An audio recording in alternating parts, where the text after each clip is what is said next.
On va voir ça tout de suite parce que Benjamin Bray est allé rencontrer ce matin les commerçants d'Annecy, donc il nous raconte le bilan de la journée. Lendemain de fête dans les rues d'Annecy, les coureurs d'hier ont cédé leur place aux voitures sur les bords du lac et les commerçants retrouvent aujourd'hui une fréquentation plus habituelle. Il faut dire que les bars et les restaurants longeant le parcours ont profité hier d'une affluence exceptionnelle. On a fait 20-30% de plus, mais enfin on est organisé nous pour très bien travailler. Disons que hier on a fait 500 couverts à peu près en gros. Même son de cloche chez les hôteliers. Pour eux aussi, la journée d'hier a permis d'enregistrer un excellent taux de remplissage. On a pu constater, c'est que si nous avions pu, nous avons une telle demande qu'on aurait pu remplir 2 ou 3 fois l'hôtel. On a eu réellement beaucoup de demandes.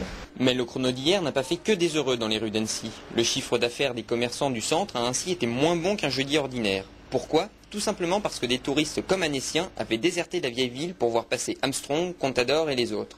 Au niveau du centre-ville, c'était beaucoup plus calme, tout simplement parce que il y a eu un certain nombre donc de véhicules bloqués sûrement en amont. Donc ça nous a donné quand même une ville plus morte, donc intramuros.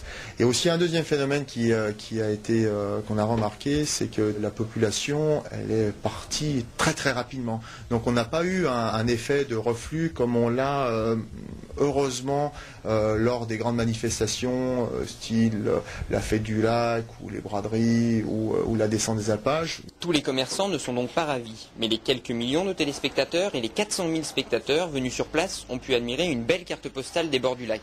Autant de gens qui auront peut-être un jour l'envie de venir passer quelques jours à Annecy pour les vacances cette fois.